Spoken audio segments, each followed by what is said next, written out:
Hello दोस्तों, नमस्ते, राम राम। मैं हूं अमित चौधरी। स्वागत है आपके अपने YouTube channel Amit sir GK में। तो आज सी टेट के बच्चों के लिए जो भी एसएसटी से जिसका ऑप्शनल सब्जेक्ट एसएसटी है, उसके अंदर जो ज्योग्राफी, हिस्ट्री, सिविक्स वगैरह जो क्वेश्चन आते हैं वो मोस्ट इंपोर्टेंट है उन सभी बच्चों के लिए, उन सभी भाई बहनों के लिए। ठीक है, मेरी ये क्लास आज चौथा दिन है, फोर्थ डे है और मोस्ट इंपोर्टेंट क्वेश्चन करवा रखे हैं। मैं पिछले 3 दिनों से करवा रहा हूँ और लगातार चलते रहेंगे इसी प्रकार से। ठीक है, तो बेशक क्लास लेट हो पर लेकिन ग्रेट हो, ये मेरा मेन मुद्दा होता है। ठीक है, आपको समझाना, आपके लिए वहां से क्वेश्चन उठाना जहां से क्वेश्चन जो एग्जामिनर पूछेगा ही पूछेगा। ठीक है, तो शुरू करते हैं अपनी क्लास को, जो कि मोस्ट इंपोर्टेंट है मेरे भाइयों के लिए।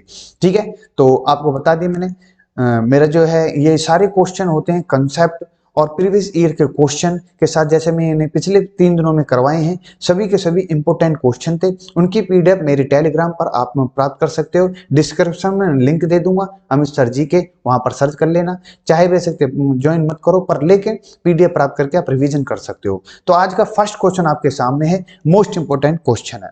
ठीक है, मृदा परिच्छेदिका की निम्नलिखित परतों में से किस में ह्यूमस पाया जाता है? आपको पता होना चाहिए ह्यूमस क्या है। ह्यूमस वो चीज है, मतलब पहले ऑप्शन बता दूं मैं, ऊपरी मृदा में, अपेक्षित चट्टान में, जनक चट्टान में, उप मृदा में। ये जो है आपके सामने इंग्लिश में भी top soil, weathered rock, parent rock या फिर सब सॉइल। ये मोस्ट इंपोर्टेंट जो मृदा परिच्छेदिका की जो परत है उनके सभी ये रूप दे रखे हैं, मैंने परतों के नाम दे रखे हैं। इनमें से ह्यूमस किस में पाया जाता है? ह्यूमस का मतलब जैसे कोई पत्ता है, पेड़ पौधे, खनिज पदार्थ जो होते हैं वो मिल जाते हैं, मिश्रण हो जाता है। ठीक है, वो ह्यूमस होता है। ठीक है, तो ये किस में, कौन से परत में पाई जाएंगी? ह्यूमस जो होता है मैंने पीछे लिखा भी हुआ है। पहले मैं बता दूं इसका थोड़ा सा एनालिसिस करके कि ये मैंने दे रखा है, इसको मैं फिर आगे लेकर आता हूँ। यहाँ पर समझाऊंगा प्रॉपर तरीके से, बढ़िया तरीके से समझेंगे, इसमें कोई दिक्कत ना हो। ठीक है, बात हो रही है मृदा परिच्छेदिका की परतों की, जिसमें ह्यूमस मिलता है। सबसे ऊपर जो है ना, ये सबसे ऊपर 1 2 3 4 मतलब 4 प्रकार दे रखे हैं, जिसमें ह्यूमस और वनस्पति के साथ ऊपरी मृदा, मतलब सबसे पहले हमारा राइट आंसर हो जाता है फर्स्ट ही। ठीक है, ये आपको ध्यान रखना है। उसके बाद आती है बालू, गाद, किले के साथ उप मृदा होती है। ठीक है, उसके बाद होती है अपेक्षित चट्टानों की मृदा और सबसे नीचे होती है जनक चट्टान। ये इंपोर्टेंट है, चारों चार आपको क्रम वाइज भी पूछ सकता है, किसमें क्या पाया जाता है ये आपसे पूछ सकता है एग्जामिनर। ठीक है, वहीं मैं दूसरी बात करूं, ये मैंने इंग्लिश में भी यहां दे रखी है इंग्लिश वाले बच्चों के लिए।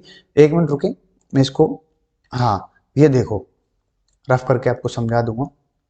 इसके ऑप्शन देख सकते हो आप। तो top soil is the right answer हो जाता है इंग्लिश वाले बच्चों के लिए।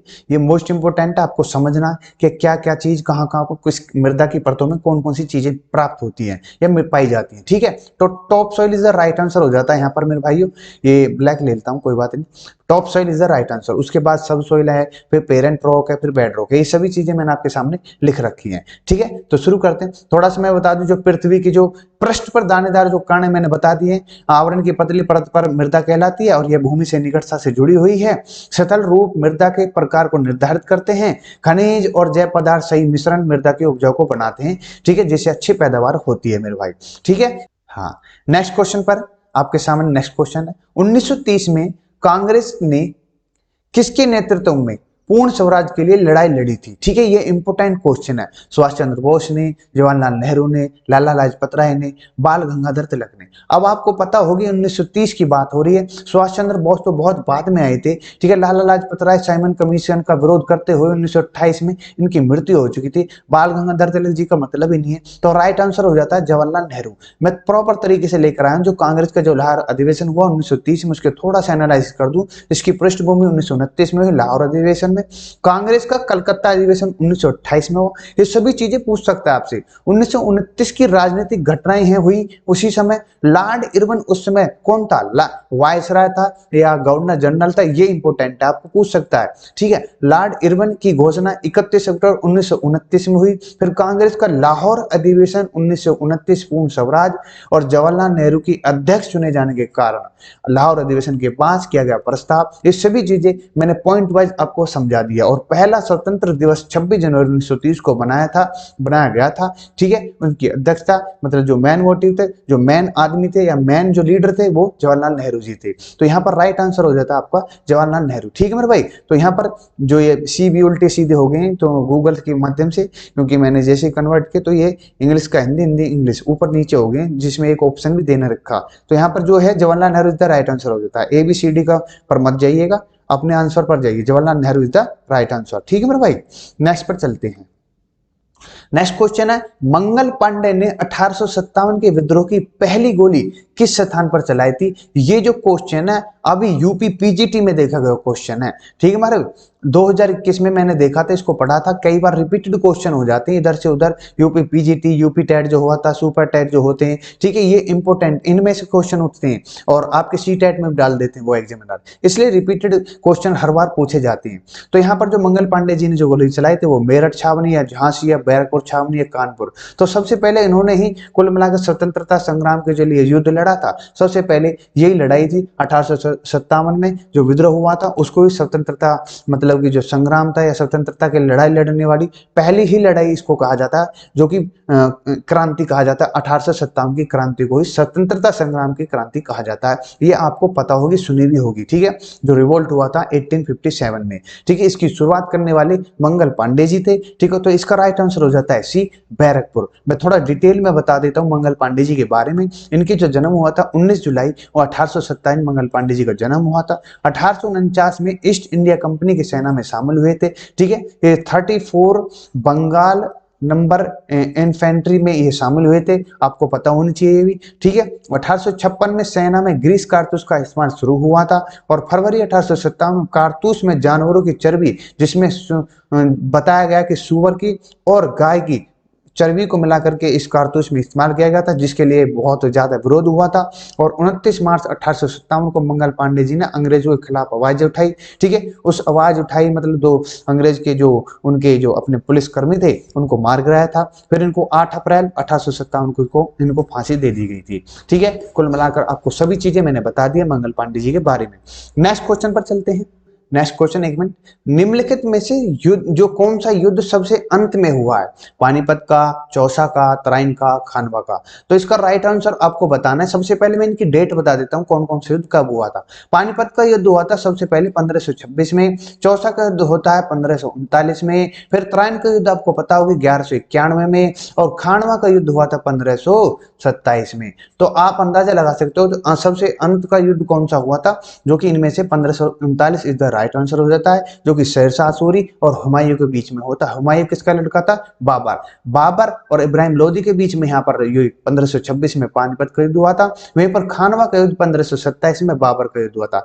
मैंने पानीपत के युद्ध प्रॉपर तरीके से दे रखे हैं, ट्रिक वाइज आप याद कर सकते हो। 26 में पानी पिया, 27 में खाना खाया, 28 में चल दिया, 29 में घर आ गया और 30 में मर गया। ठीक है, तो 1526 पानीपत का पहला युद्ध इब्राहिम लोदी के खिलाफ, फिर राणा सांगा 1527 खानवा का, चंदेरी का युद्ध मैदनी राय के बीच में, और 1529 में घाघर का युद्ध जो कि महमूद लोदी के बीच में होता है, बाबर और महमूद लोदी।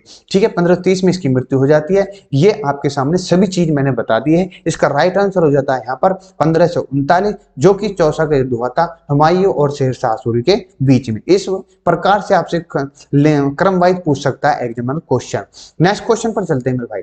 निम्नलिखित में से कौन सा भू राजस्व के लिए प्रयुक्त होता था? भू राजस्व मतलब कर के, ये 4 प्रकार के कर दिए हैं आपको प्रॉपर तरीके से, कभी भी इन चारों करों को पूछ सकता है कौन सा किसके लिए है। ठीक है, तो भू राजस्व की बात आती है तो जजिया करता, खम्स, खराज या जकात। तो यहाँ पर राइट आंसर हो जाता है सी, खराज। खराज भूमि के लिए लगाया गया टैक्स था, जो कि मोस्ट इंपोर्टेंट है। तो ये 4 प्रकार के कर हुआ करते थे, खराज, जजिया, खम्स, जकात, जिसमें से खराज जो कि भूमि करता, जो भूमि की उपज के 1/10 भाग के बराबर हुआ करता था। ठीक है, ये आपको पता होनी चाहिए। आपसे ये भी पूछ सकता है कितना भाग लिया जाता था। ठीक है मेरे भाई, नेक्स्ट क्वेश्चन पर चलते हैं। नेक्स्ट क्वेश्चन आपके सामने, निम्न कथनों में से कौन सा सत्य है? ये आपको ध्यानपूर्वक पढ़ने, जो मैं बोलने जा रहा हूं, जो मैं पढ़ाने जा रहा हूं। ठीक है, तैमूर ने 14वीं सदी के उत्तरार्ध में भारत पर आक्रमण किया, यह आपको पता होना चाहिए। तैमूर ने खिजर खान को अपनी प्रतिनिधि घोषित किया। मैं बता दूं इनमें से ऑप्शन छांटने आपको, ओनली 1, ओनली 2, बोथ या नाइदर। यह आपको, अगर आपका कंटेंट या मतलब कंसेप्ट क्लियर है तो आप प्रॉपर तरीके से इसका आंसर दे सकते हो। ठीक है, तो मैं बता दूं इसमें से सत्य कौन सा है। तैमूर ने 14वीं सदी, अब 14वीं सदी का मतलब होता है 1300 से लेकर 1400 के बीच में। ठीक है, मतलब ये है 13वीं सदी। यहीं पर बताया कि उत्तरार्ध में भारत पर आक्रमण, उत्तरार्ध का मतलब होता है 1350 से 1400 के बीच में, उससे पहले पूर्वार्ध। ठीक है, जो 1300 से 1350 के बीच में होता है। ठीक है, ये सभी चीजें क्लियर हो चुकी। तो यहाँ पर बोल रहे हैं तैमूर ने 14वीं सदी के उत्तरार्ध में भारत पर आक्रमण किया, बिल्कुल किया। 1398 में इसने युद्ध किया था, मतलब आक्रमण किया था भारत पर। ठीक है, मैं बता दूं तुगलक वंश का एक वंश था, मैं आगे बता दूंगा उसको किस पर युद्ध किया था। सेकंड ऑप्शन इसमें तैमूर ने खिजर खान को अपना प्रतिनिधि घोषित किया, ये भी राइट आंसर हो जाता है। ठीक है, तो इसका राइट आंसर हो जाता है C, both 1 and 2 is the right answer. ठीक है, मैंने थोड़ा लिखा भी हुआ है कि 1398 में तैमूर ने उत्तरी भारत पर आक्रमण किया। तुगलक वंश के सुल्तान नासिर उद्दीन, ये याद कर रहे हैं ना बिल्कुल नाम, आपसे पूछ सकता है। तुगलक द्वारा शासित दिल्ली सल्तनत पर हमला किया गया। तैमूर के दिल्ली के 1398 बोरी के बाद उसने खिजर खान, ये क्वेश्चन जो मैंने सेकंड ऑप्शन था वो क्लियर कर दिया। खिजर खान को मुल्तान पंजाब का डिप्टी नियुक्त किया और खिजर खान ने 28 मई 1414 में दिल्ली पर कब्जा कर लिया और सैयद वंश की स्थापना की। मतलब कुल मिलाकर सैयद वंश का राज शुरू हो गया। ठीक है, 1414 से लेकर 1451 तक इसका अपना राज रहा है, मतलब कि कुल मिलाकर इनका कार्यकाल रहा है। ठीक है, इस वंश का। उसके बाद कौन सा वंश आ जाता है, लोधी वंश। ठीक है, ये मोस्ट इंपोर्टेंट है, आपको क्रम वाइज भी पूछ सकता है कौन कौन से वंश, गुलाम वंश से लेकर मुगल तक। ठीक है, नेक्स्ट क्वेश्चन चलते हैं। निम्नलिखित कथनों में से सही कथन का चयन करें। बिल्कुल सही, ये अगर आप क्वेश्चन प्रॉपर तरीके से केयरफुली पढ़ोगे तो मार नहीं खाओगे। ठीक है, तो मैं बता दूं एक राज्य में केवल एक निर्वाचन क्षेत्र होता है, ये पॉलिटिक कॉन्स्टिट्यूशनल या फिर आप सिविक्स कह लो, वहां से क्वेश्चन है। एक राज्य में केवल एक निर्वाचन क्षेत्र होता है, प्रत्येक निर्वाचन क्षेत्र में जनता केवल एक प्रतिनिधि को चुनती है। आपको कंसेप्ट क्लियर है तो मैं बता दूं कि एक राज्य में केवल एक निर्वाचन क्षेत्र होता है, ऐसा तो नहीं है। निर्वाचन क्षेत्र का मतलब है एक जिले के बाद। ठीक है, यहाँ पर एक जिले की बात करना। ठीक है मेरे भाई, तो यहाँ पर राय गलत हो जाता है। जिले तो एक राज्य में बहुत होते हैं, जैसे हरियाणा में कितने जिले हैं, 22 जिले हैं। तो एक निर्वाचन क्षेत्र थोड़ी हुआ, वहां पर 22 हुए। तो इस प्रकार से राइट आंसर क्या हो जाता है यहाँ पर ओनली 2, जो कि प्रत्येक निर्वाचन क्षेत्र से जनता केवल अपने प्रतिनिधि को चुनती है, राइट आंसर है बिल्कुल। तो यहाँ पर क्या होता है, यहाँ सही कथन चुनना था, जो कि only 2 is the right answer हो जाता है और एक गलत हो जाता है। ठीक है मेरे भाई, इनमें मैंने लिखा भी हुआ है, इसी प्रकार से आप पढ़ सकते हो। चुनाव जिला होता है जिसको जनता चुन कर आती है। ठीक है, ये सभी चीजें मैंने लिखी हुई है इंग्लिश और दो हिंदी में।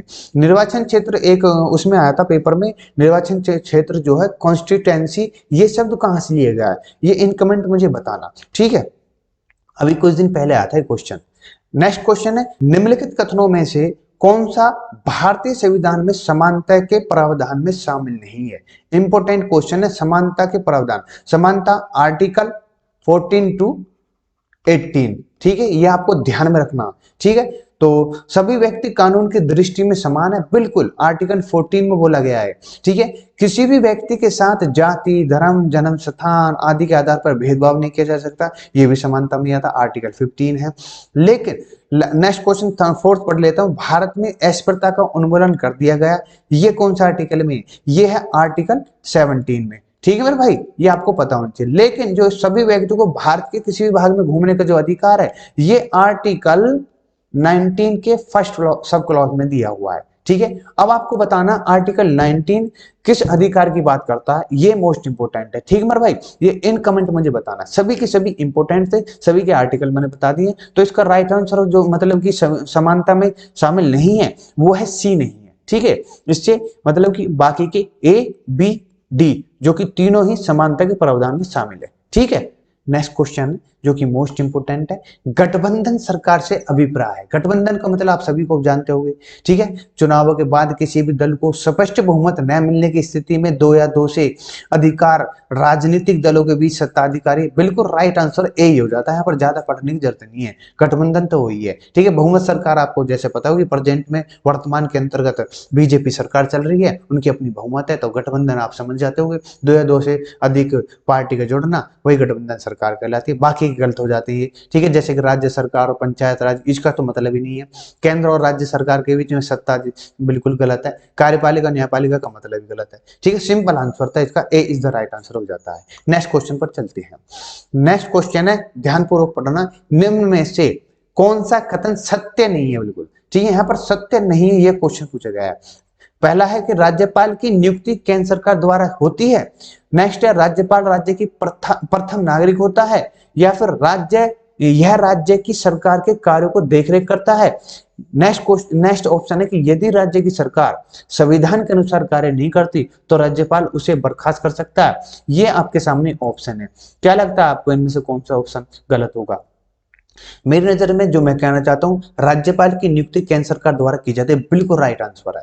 नेक्स्ट है, राज्यपाल राज्य का प्रथम नागरिक प्रमुख जो होता है वो भी राइट आंसर है। ठीक है, नेक्स्ट है, यह राज्य की सरकार को कार्य को देख रेख करता है, बिल्कुल ठीक है। लेकिन जो भी ये तो देख रेख करते हैं, लेकिन जो कार्य करना है या कुछ भी है नियंत्रण करना, वो सभी कौन करेगा? सीएम, मुख्यमंत्री। ठीक है, ये तो एक वही है कठपुतली की तरह, जैसे राष्ट्रपति हैं उसी प्रकार से राज्यपाल होते हैं। ठीक है, हर राज्य के।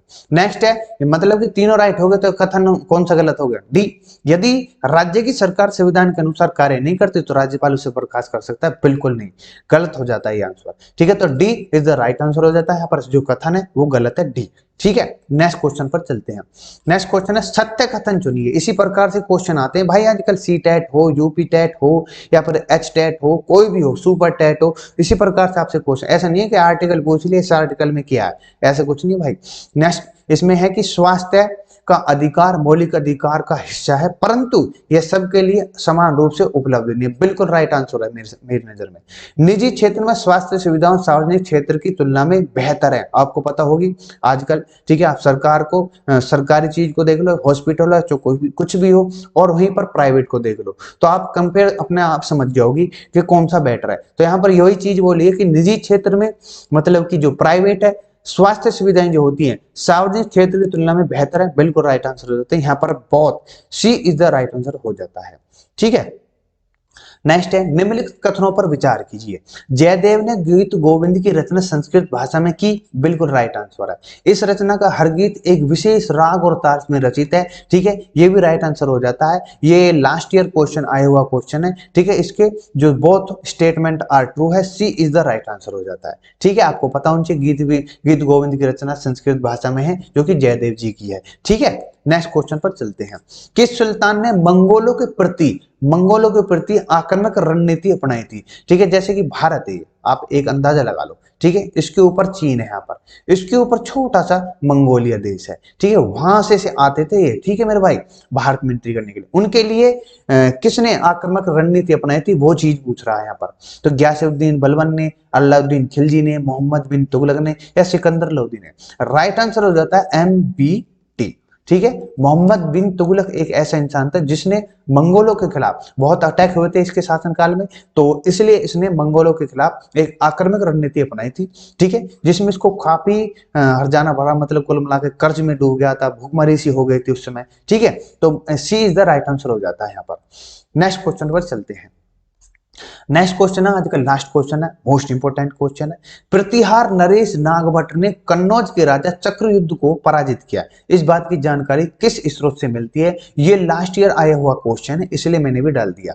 नासिक अभिलेख है, ग्वालियर परिस्थिति है, एहोल परिस्थिति है, नागभट्ट प्रतिहार के सिक्के हैं। तो इसका राइट आंसर हो जाता है इसका राइट आंसर हो जाता है बी, ग्वालियर परिस्थिति के अंतर्गत इस बात की जानकारी या इसका स्रोत मिलते हैं। ठीक है मेरे भाई, तो B is the right answer हो जाता है यहाँ पर। ठीक है, कोई भी दिक्कत किसी प्रकार से किसी भी स्लाइड के अंदर अगर आपको लगती है कि यहाँ से ये स्लाइड या ये क्वेश्चन या ये चीज मेरे समझ में नहीं आ रही, तो प्रॉपर तरीके से मेरे भाई पूछ सकता है मुझसे, कोई भी किसी प्रकार से। ठीक है, डरने की जरूरत नहीं है भाई, बिल्कुल अपना भाई समझ कर और बहुत बढ़िया तरीके से समझाऊंगा। ठीक है, और नोट्स जो होंगे इसके PDF विद फ्री है, सब कुछ आप ले जाओ, ऑन टेलीग्राम पर है, जो भी है। ठीक है, 6 to 10th क्लास तक NCERT के नोट पड़े हुए हैं, बिल्कुल ऑन मेरी टेलीग्राम पर, आप जाकर के वहां से प्राप्त कर सकते हो। ठीक है, अपनी तैयारी करो भाई, कोई दिक्कत नहीं है। ठीक है, दिसंबर में पेपर आने वाला है और अब फॉर्म भर रहे हैं धड़ाधड़। ठीक है, तो विदा लूंगा, नमस्ते, राम राम, जय हिंद, जय भारत। क्लास को लाइक शेयर सब्सक्राइब कर देना और सभी भाई को बता दो।